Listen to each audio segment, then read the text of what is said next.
گرامی قدر، آج سوچنے کی ضرورت ہے کہ ہندو، سکھ اور انگریز استعمار سے، ان کی سازشوں سے، ان کی مخالفتوں سے مقابلہ کر کے 20 لاکھ جانوں کا نذرانہ پیش کر کے اور کروڑوں اربوں کی جائیداد کو ترک کر کے جو ہمارے بڑوں نے اس خطے کو حاصل کیا، یہ کوئی خطہ معمولی نہیں تھا، غیر معمولی تھا، تب اس کے لیے اتنی بڑی قربانیاں دی گئیں۔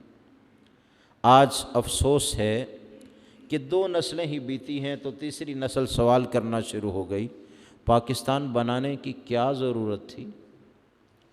ہندوستان کو کیوں توڑا گیا؟ اگر ہم اکٹھے ہی رہتے تو کیا نقصان تھا؟ یہ نتیجہ ہے اس تعلیم کا جو خدا سے نابلد کرواتی ہے، اس تعلیم کا جو دین سے دوری کا باعث ہے۔ یہ نتیجہ ہے ان فلموں اور ڈراموں کا جن کو دیکھ کر خواہش نفسانی میں مبتلا جوان سمجھتا ہے مجھے قرار ملا ہے، اور اس کے نتائج میں وہ ایسے سوال اٹھاتا ہے۔ اگر اس کے بڑے قربانیاں دینے والے ان کو یہ ادراک ہوتا کہ ہماری تیسری نسل ہی پاکستان بننے کی مخالف ہو جائے گی تو ان کی کیفیت کیا ہوتی؟ آج ہوش کے ناخن لینے کی ضرورت ہے۔ خدا کا شکر ادا کریں کہ آزاد اسلامی ریاست میسر آئی، اور اس کا تو مقصد ہی بڑا نیک تھا۔ اب دنیا میں جتنے بھی ممالک ہیں ان کے مقاصد کو سامنے رکھیں اور اس کا مقصد سامنے رکھیں، اس کے مقصد جیسا کسی کا اور مقصد ہی نہیں۔ پاکستان کا مطلب کیا؟ لا الہ الا اللہ محمد رسول اللہ۔ بس اس ایک نظریے پر، ایک نعرے پر، 2 قومی نظریے پر اس کو حاصل کیا گیا۔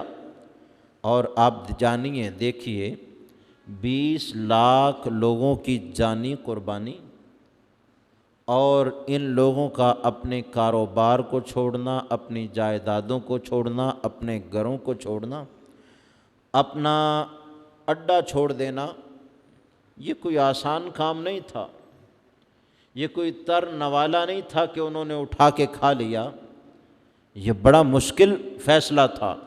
لیکن اتنی بڑی مشکل آسان کیسے ہوئی؟ ایک نعرے کی وجہ سے آسان ہوئی۔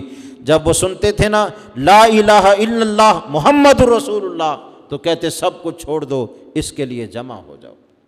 اور یاد رکھیے، جب کوئی چیز اپنے تخلیق کے مقصد سے بے خبر ہو جائے یا دور ہو جائے تو وہ اپنا وجود بھی پھر برقرار نہیں رکھ سکتی۔ پاکستان بننے کا مقصد لا الہ الا اللہ محمد رسول اللہ ہے، اس لیے وہ لوگ وہاں سے چھوڑ کر یہاں نہیں آئے تھے کہ یہاں کوئی ہریالی بہت زیادہ تھی، اس لیے ان لوگوں نے ہجرت کر کے سب کچھ چھوڑ کے یہاں کی طرف راستہ نہیں لیا کہ یہاں سونے کے پہاڑ انہیں نظر آ رہے تھے، اس لیے انہوں نے جانیں قربان نہیں کی کہ یہاں آ کے انہیں کوئی انعام ملنے والا تھا۔ بس ایک ہی بات تھی، اللہ اور اس کے رسول کی رضا مل جائے، رب رسول راضی ہو جائے، ہمارے آنے والی نسلیں بلا روک و ٹوک اللہ کی بندگی کر سکیں، اور اسلامی شعائر پر پابندی کرنے میں انہیں کوئی رکاوٹ نہ ہو، کوئی روکنے والا نہ ہو، کوئی ٹوکنے والا نہ ہو۔ اور آج تو افسوس سے کہنا پڑتا ہے، حالات بڑے عجب ہو گئے ہیں۔ آج ہمارے ملک میں سینما کھڑا کرنا آسان ہے، مسجد بنانا مشکل کر دیا گیا ہے۔ آج جہاں خیر کے لیے کوشش کو دہشت گردی اور تعصب پسندی اور متشدد رویہ کہہ کے اس سے دوری اختیار کی جا رہی ہے، ہم اپنے پاکستان کی تخلیق کے مقصد کو نہ بھولیں۔ یہ اس لیے نہیں بنا یہاں لبرلزم پھیلے، اس لیے نہیں بنا کہ آزاد خیال لوگ اور مادر پدر آزاد اپنی اس آزادی کا اظہار کریں۔ یہاں آزادی کی نعمت کے اظہار کے لیے اللہ کا شکر بجا لانے کی ضرورت ہے، غل غپاٹے کی ضرورت نہیں ہے، نائٹ کلبوں میں جانے کی ضرورت نہیں ہے۔ یہ نہیں کہ 14 اگست ہے آج آزادی ملی لہذا جیسے چاہو انجوائے کرو، بلکہ اس طرح اس آزادی کو مناؤ کہ اللہ بھی راضی ہو جائے، اس کا رسول بھی راضی ہو جائے۔ سجدہ شکر بجا لاؤ اللہ کی بارگاہ میں۔ اور یہ ہم سوچیں کہ 73 برس پہلے جو ملک ہمیں ملا تھا اور جو باغ ہمارے بڑوں نے اپنے خون کے ساتھ اس کی آبیاری کی تھی، ہم نے اس کی بہتری میں کون سا حصہ ڈالا ہے؟ غور کرنے کی ضرورت ہے۔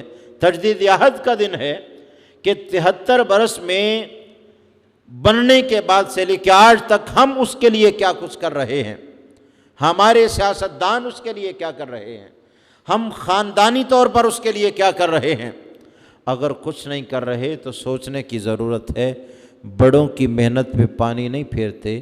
مجھے آپ کو ہر ایک کو اس کی ترقی میں اپنا حصہ ڈالنا ہے، اس کو صاف ستھرا رکھنا ہے۔ جب ہم امانت دار دیانت دار بنیں گے، اس سے ملک کا وقار بڑھے گا۔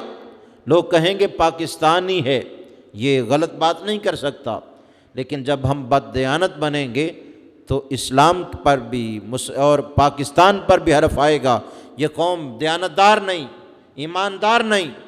ہم نے تو اس کے نام پر دبا لگوایا ہے۔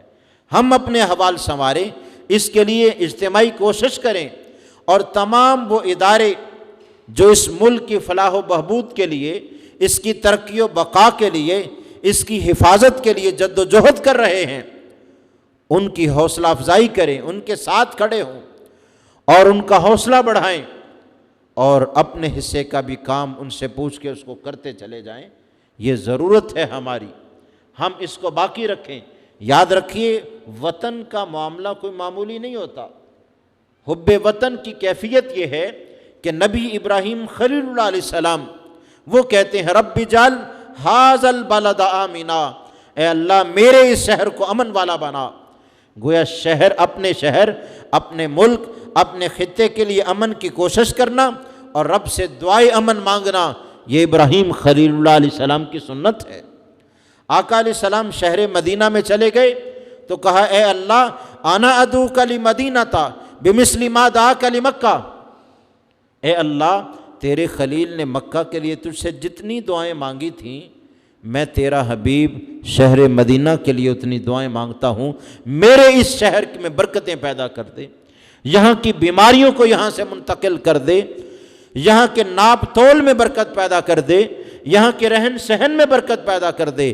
اے اللہ مکہ جتنی برکتیں پیدا کر دے، بلکہ اس سے بھی 2 گنا برکتیں میرے شہر مدینہ میں پیدا کر دے۔